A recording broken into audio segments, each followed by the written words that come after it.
የመጻሕፍት ዓለም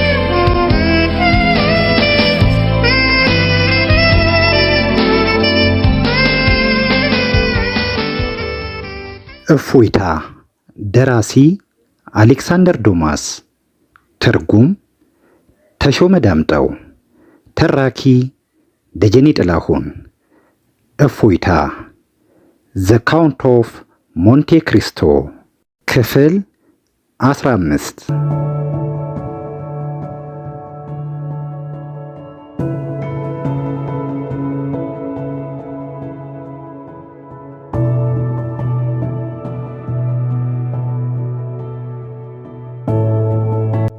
ፋሪያ ይህንም በንጹህ ልቦና ላይ ግልጽነት የተጨመረበት አሳዛኝ ወጣት ሲመለከተው መሐላው የማይናወጥ መሆኑን ፍጹም ታማኝነት ከሚንጸባረቅበት ፊቱ ላይ አነበበ። ሆና አለ ሽማግሌው በሱ ግፊት የሚለወጥ ነገር አለመኖሩን ተገንዝቦ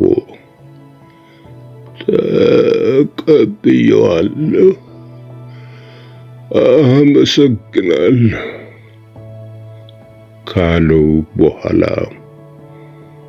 የወጣቱን ክንድ በዛለ እጁ ጭብጥ አድርጎ እንዲህ አለው። ማን ያውቃል ያሳየኝ የታማኝነት ውለታ ማንም ሊከፍለው ባይችልም አንድ ቀን የበኩሌን ሽልማት አበረክትልህ ይሆናል። አሁን ግን ሁለታችንም የማንጠቀምበት ከሆነ የማስነውን ቦይ መድፈን አለብን። ዘበኛው በቦዩ አካባቢ በሚራመድበት ጊዜ በእግሩ ድምፅ የቦዩን መቀደድ ሊያውቅ ይችላል። ከዚያም ክትትል እንዲደረግብን ያደርግና እንለያያለን። አስፈላጊ ከሆነ ሌሊቱን ሙሉ ተጠቅመህ ድፈነው። ነገ ዘበኛው የጠዋት ጉብኝቱን ጨርሶ ከመመለሱ በፊት ወደኔ እንዳትመጣ። ነገ ስትመለስ አንድ የምነግርህ ቁም ነገር አለኝ። ኤድመንድ የፋሪያን እጅ ወደ ደረቱ በመውሰድ ታማኝነቱን ከገለጸ በኋላ 15 ወር የተቆፈረውን ቦይ በአንድ ሌሊት ለመድፈን ወጣ። በማግስቱ ጠዋት ኤድመንድ ፋሪያ ክፍል ሲገባ ቄሱ ባልሰለለው እጁ ቁራጭ ወረቀት ይዞ ተቀምጦ አገኘው። ፋሪያ አንድም ቃል ሳይናገር ወረቀቱን ለኤድመንድ አሳየው። ምንድነው እሱ ሲል ጠየቀ። ኤድመንድ ግራ ተጋብቶ በደንብ ተመልከተው እስኪ አለ ፋሪያ ፈገግ ብሎ። ምን ነካ? አይቼው በማላውቀው ቀለም የተጻፉ ፊደላት ካሉበት ብጫቂ ወረቀት በስተቀር የሚታየኝ ነገር የለም። ብጫቂ ወረቀት የኔ ልጅ አለ ፋሪያ ሳቅ ብሎ። የኔ ንብረት ሲሆን ከዛሬ ጀምሮ ግማሹን አውርሻለሁ። ኤድመንድ ቀዝቃዛ ላብ በጀርባው ቆረር ብሎ ሲወርድ ተሰማው። ፋሪያን ካየበት ጊዜ ጀምሮ በቻዲው እብድ ስለተሰኘው ንብረት ማንሳት ይፈልግ ነበር። ፋሪያ ግን ነገሩ ስለገባው እንደ መሳቅ ብሎ እንዲህ አለ።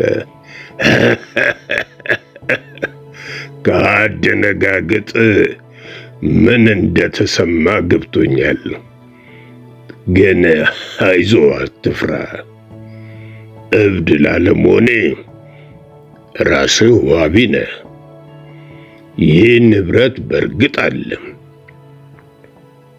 እድሉ እንዳገኘው ከፈቀደልኝ አንተም ታገኘዋለህና በጥሞና አድምጠኝ። ከዚያ በኋላ ማመንና ለማመኑ ያንተ ፋንታ ነው።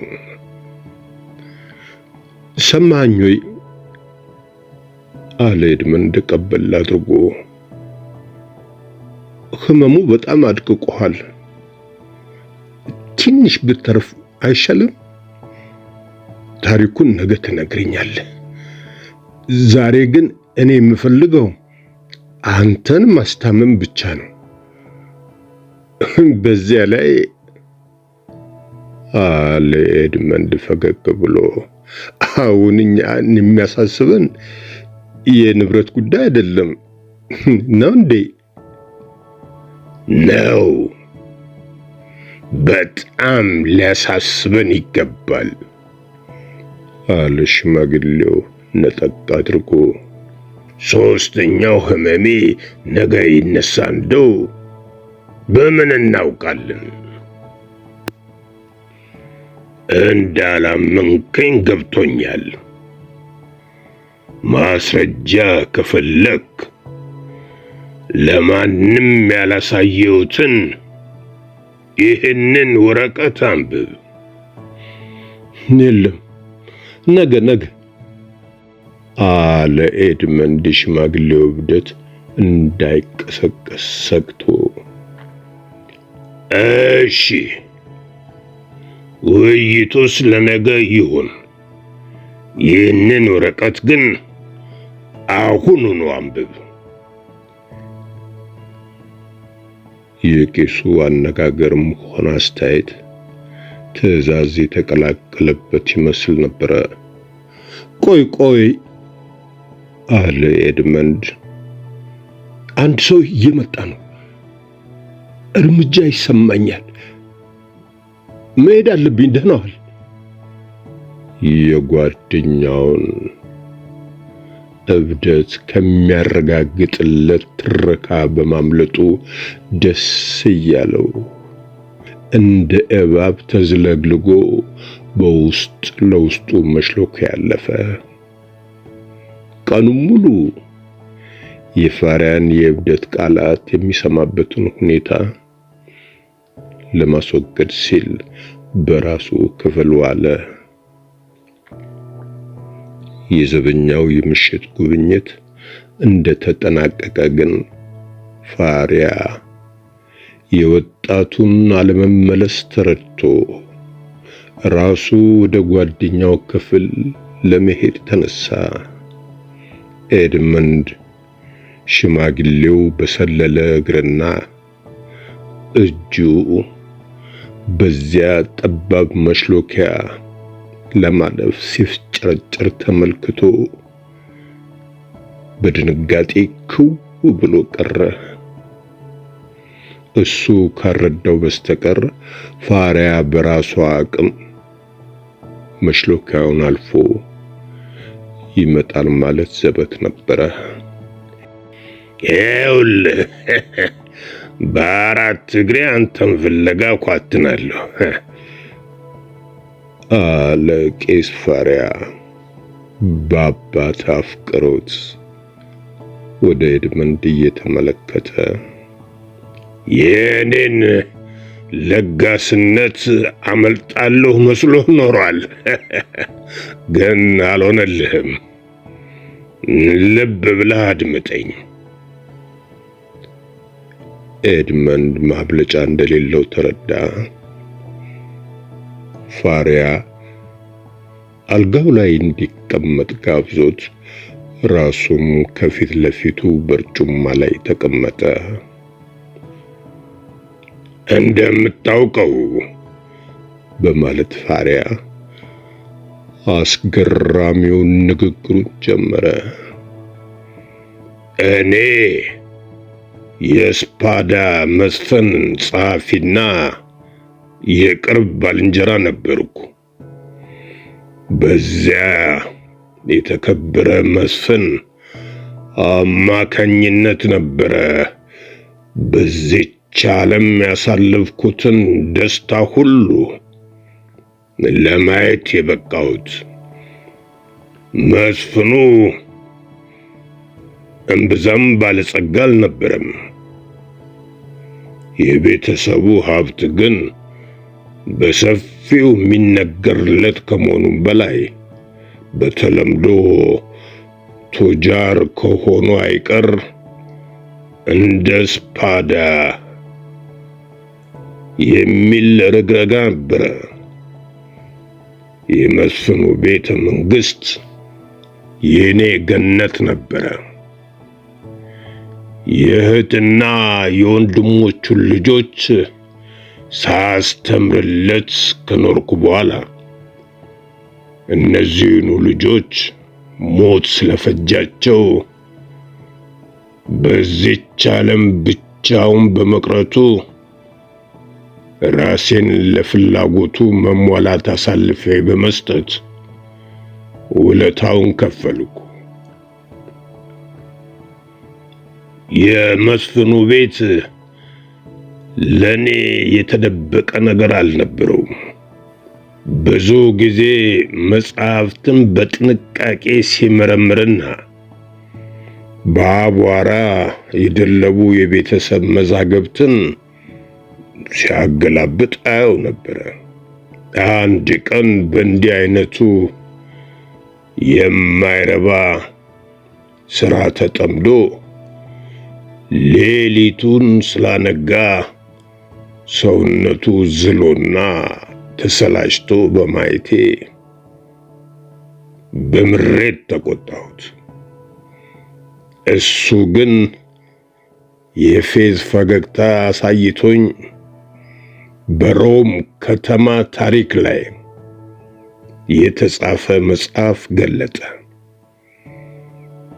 በዚያ መጽሐፍ በሃያኛው ምዕራፍ ላይ በጳጳሱ አሌክሳንደር ስድስተኛ ላይ ከተጻፈው ውስጥ በሕይወቴ የማረሳቸውን የሚከተሉትን መስመሮች አነበብኩ። የሮማ ታላላቅ ጦርነቶች አበቁ። ቄሳር ቦርጊያ ውጊያውን ከጨረሰ በኋላ መላውን ኢጣሊያ ለመግዛት ገንዘብ አስፈለገው። በቅርቡ ሽንፈት ቢደርስበትም ገና የማይበገር ኃይል የነበረውን የፈረንሳዩን ሉዊስ 12ኛን ለመደምሰስም ገንዘብ ያስፈልገው ነበር። ስለዚህም ኃይሏን በጨረሰችና በደህየችው በዚያ ዘመኗ ኢጣሊያ ውስጥ ለማግኘት አስቸጋሪ ቢሆንም አንድ የገቢ ምንጭ መሻት ግድ ሆነ። ቄሳሩ አንድ ሐሳብ መጣለት። አዳዲስ መሳፍንትን ለመምረጥ ወሰነ። ሮም ውስጥ ከሚገኙ ታላላቅና ባለጸጋ ሰዎች መካከል 2 በመምረጥ ተግባሩን እጅግ ብዙ ትርፍ የሚያስገኝ ማድረግ ይችላል። በመጀመሪያ የቀድሞቹ 2 መሳፍንት የያዟቸውን ቦታዎች ከነ ማዕረጋቸው ይሸጣል። ሁለተኛም 2ቱ አዳዲስ ተሿሚዎች ለተሰጣቸው ክብርና ስልጣን ከፍተኛ ዋጋ ያለው ክፍያ እንዲያቀርቡ ይጠይቃል። በሶስተኛ ደረጃም ዘግየት ብሎ የተከሰተ የገንዘብ ምንጭ ነበረ። ጳጳሱና ቄሳር ቦርጊያ ተመራጮቹ መሳፍንት ጆቫኒ ሬስፒ ጊሊዮሲኒ የተባለው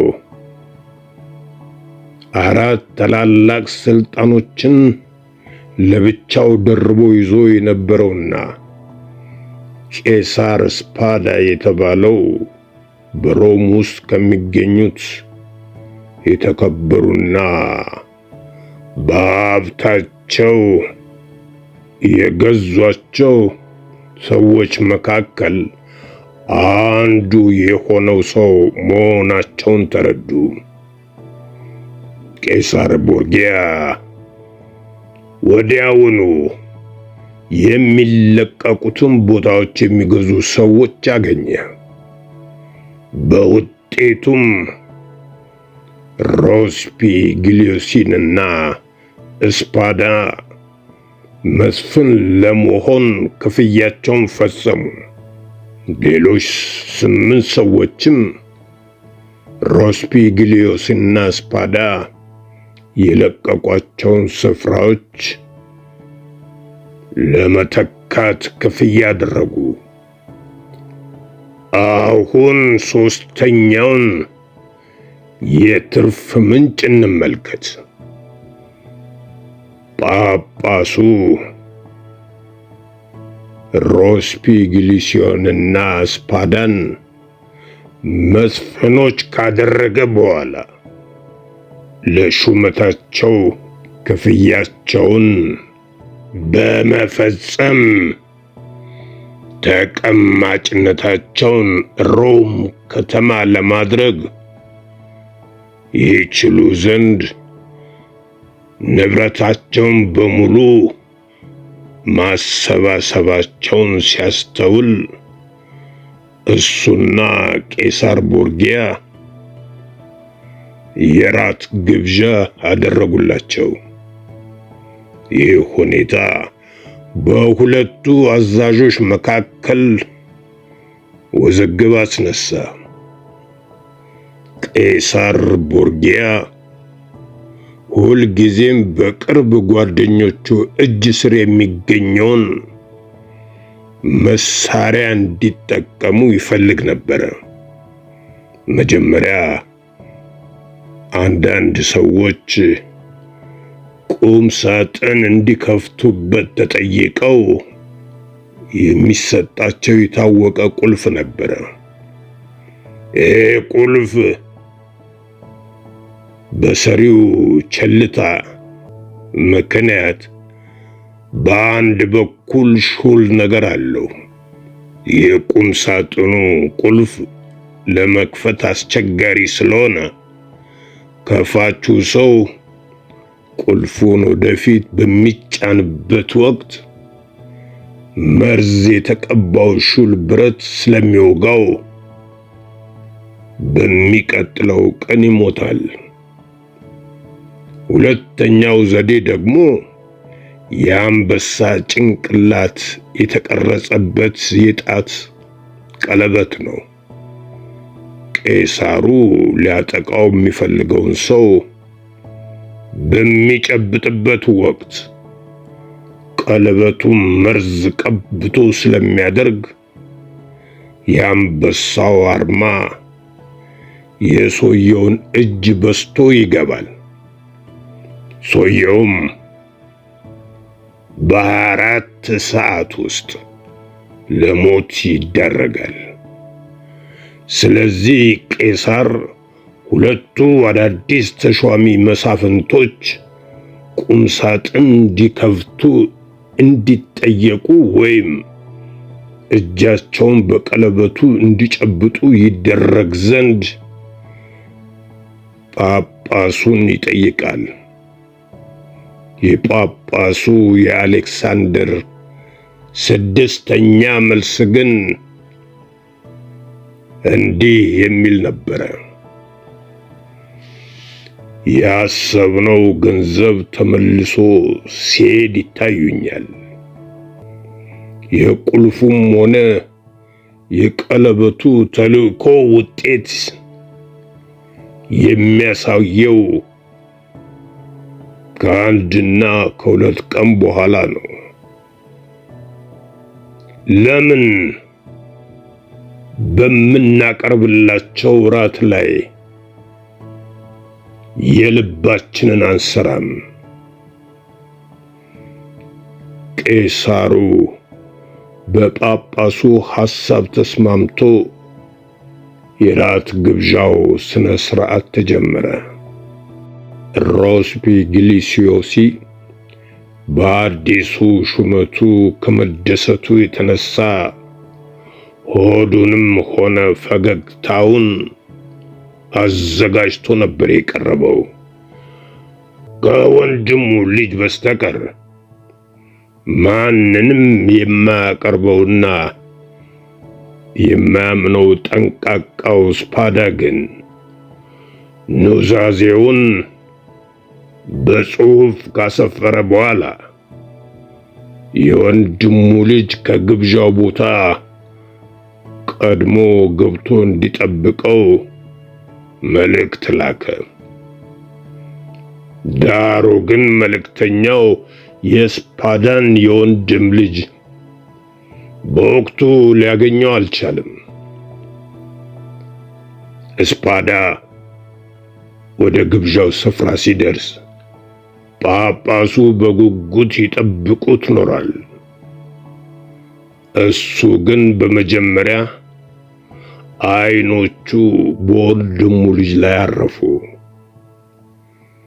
ስፓዳ ጳጳሱ የሞት ድግስ አዘጋጅተው እንደሚጠብቁት ከሁኔታቸው ተገነዘበ።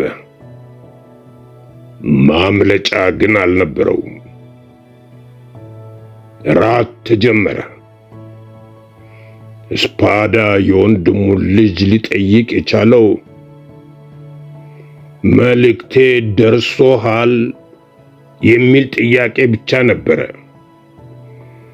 የወንድሙ ልጅ መልእክት እንዳልተቀበለ ሲመልስ የጥያቄው ምስጢር በግልጽ ቢገባውም የጳጳሱ አጋፋሪ ለብቻው ያስቀመጠለትን በጣም የሚጣፍጥ የወይን ጠጅ ተጎንጭቶ ስለነበረ እርምጃ ለመውሰድ ጊዜው አልፏል። ስፓዳ የቀረበለት ወይን ጠጅ ደግሞ ከሌላ ጠርሙስ የተቀዳ ነበረ። ከአንድ ሰዓት በኋላ ሁለቱም የተመረዘ እንጉዳይ በልተው መሞታቸውን ሐኪም መሰከረ።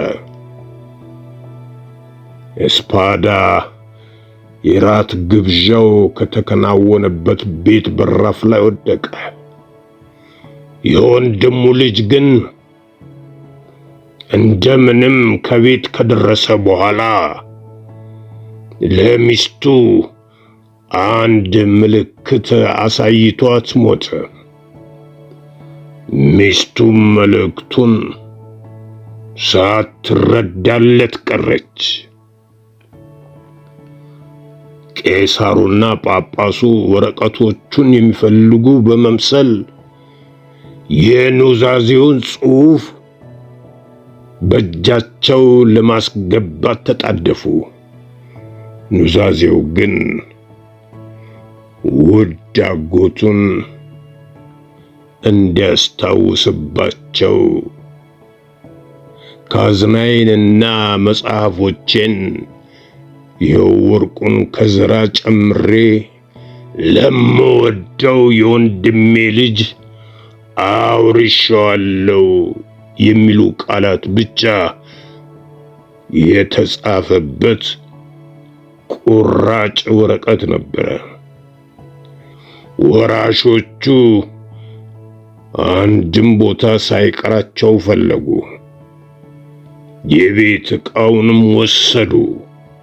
ይሁን እንጂ እንደ ስፓዳ ያለ ስሙ የገነነ ባለጸጋ እንደዚያ የነጣ ሰው ሆኖ ሲያገኙት እጅግ ተገርመው ነበር።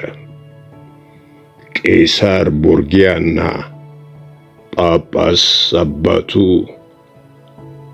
ያልወጡበትና ያልገቡበት ቦታ አልነበረም። ገንዘብ ግን አልተገኘም። ስፓዳ የተዋቸው ጠቃሚ ቅርሶች 2 ቤተ መንግስቶችና 1 እልፍኝ ሲሆን እነሱም ቢሆኑ በቤተሰቡ የተያዙ ከመሆናቸውም በላይ ለጳጳሱና ለልጁ ለቄሳር ቦርጊያ ዓላማ የሚረቡ አልነበሩም። ወራት አልፈው ዓመታት ተቆጠሩ። ከጳጳሱና ከልጁ ከቄሳር ቦርጊያ ሞት በኋላ የስፓዳ ቤተሰብ ጥንት የለመዱትን የመስፍን አኗኗር እንደገና ይቀጥላሉ ተብሎ ተገምቶ ነበር። ሐቁ ግን የተለየ ሆነ።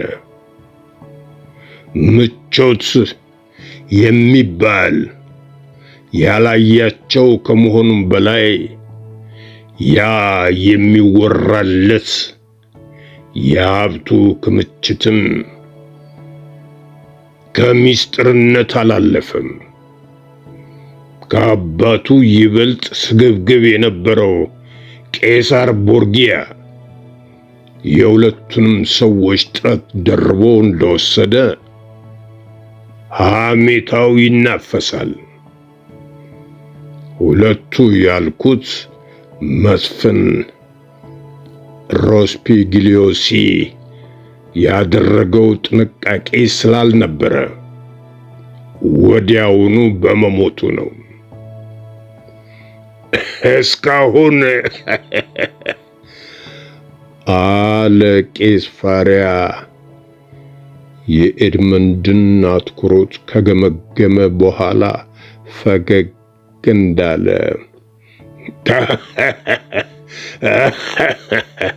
ታሪኩ ለዛ ቢስ አይመስልም አይደለም? ኧረ በፍጹም በማለት መለሰ ኤድመንድ። እንደ እውነቱ ከሆነ በጣም ነው ያጓጓኝ። ቀጥል እባክህ። መልካም በማለት ፋሪያ ትረካውን ቀጠለ።